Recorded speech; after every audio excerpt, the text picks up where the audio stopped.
The world had fallen silent, not a peaceful silence, but a silence born of fear, a silence that meant survival. We were no longer allowed the luxury of sound. A word, a whisper, a laugh, all could be our last. We were the Abbotts, a family clinging to hope in a world overrun by creatures that hunted by sound.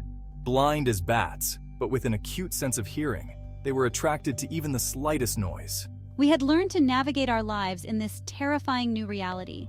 Our world stripped bare of the symphony of life. Our survival depended on our ability to adapt. Our home, once a place of laughter and music, was now shrouded in an eerie quiet. We walked on tiptoe, our footsteps muffled by paths of sand. Every object that could produce a sound was banished, replaced by the language of silence, American Sign Language. It was in this silence, in this world stripped bare, that we fought to stay alive, to protect the most precious thing we had left, our family. Beau, our youngest, was a bright spark in our muted world. He didn't fully grasp the danger that lurked in every rustle of leaves, every chirp of a cricket. He saw the world with innocent eyes, his curiosity undimmed by fear. One day, he found a toy spaceship, discarded amidst the ruins of our old life. Its bright colors called to him, its promise of adventure too tempting to resist. I saw the danger before it could even register in his young mind. The spaceship made a noise, a faint hum, but in our world, even a whisper could be a death sentence. I carefully removed the batteries, my heart heavy with the knowledge that such a small act could mean the difference between life and death. Later, when no one was looking, I slipped the batteries back into the toy. I wanted my little brother to experience the joy of the spaceship, to hear its sounds, oblivious to the potential consequences. On our way home, walking along a path bordered by tall trees, Beau, unable to contain his excitement any longer, switched on the spaceship. The humming sound, though faint, cut through the silence like a beacon in the night. A chilling shriek pierced the air, followed by the thunderous footsteps of a creature, drawn to us like moths to a flame. We ran, our hearts pounding in our chests, but it was too late. The creature was upon us, and Beau was gone, snatched away in a heartbeat. A year had passed since Beau's death, a year of living with the crushing weight of silence and the ever-present threat of the creatures. Our farm, nestled amidst rolling hills and whispering cornfields, was our sanctuary.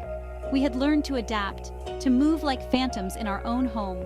We communicated in the language of silence, our fingers dancing to convey messages, emotions, and fears. I became our lifeline, my eyes sharp, my senses attuned to every rustle and creak that could signal danger. Our meals were silent affairs, eaten on large lettuce leaves to avoid the clatter of cutlery. Every footstep was carefully placed on paths of sand, muffling the sound of our movements. We had soundproofed a room in the basement, a safe haven should the creatures come too close, a desperate attempt to carve out a space where sound could exist without fear. We existed in this delicate balance between silence and sound, every action, every breath a testament to our will to survive. A new tension gripped our family. Evelyn, my wife, was pregnant. The joy of new life was overshadowed by the chilling reality of our situation. How could we protect a newborn, a being whose very existence was defined by sound, in a world where silence meant survival? The thought of a baby's cry, the most primal and irresistible of sounds, reaching the razor-sharp ears of the creatures, sent shivers down my spine. We knew the risks, the impossible odds we faced, yet we clung to hope, to the belief that we could find a way, that we could shield our child from the horrors that surrounded us. Evelyn, ever resourceful and strong, threw herself into preparing for the birth. She researched, planned, and meticulously soundproofed a room in the basement, lining it with blankets, pillows, and anything that could absorb sound. It was to be our haven, a desperate attempt to create a bubble of silence around the miracle growing inside her.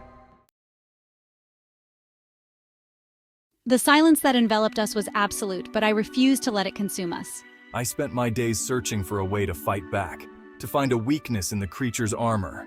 I tinkered with Reagan's cochlear implant, hoping to amplify its sound, to turn it into a weapon against our silent tormentors. I scoured radio frequencies, desperate to find any sign of other survivors, a glimmer of hope in the vast darkness. One day, he thought he heard something, a faint signal, a voice reaching out through the static. But it was fleeting. disappearing as quickly as it had come, leaving him with a renewed sense of urgency and a sliver of hope that they might not be alone. The knowledge that others might be out there, that our family might not be the last vestiges of humanity, fueled my determination. I wouldn't let the silence break us. I would find a way to protect my family, to give them a fighting chance in this world of silence.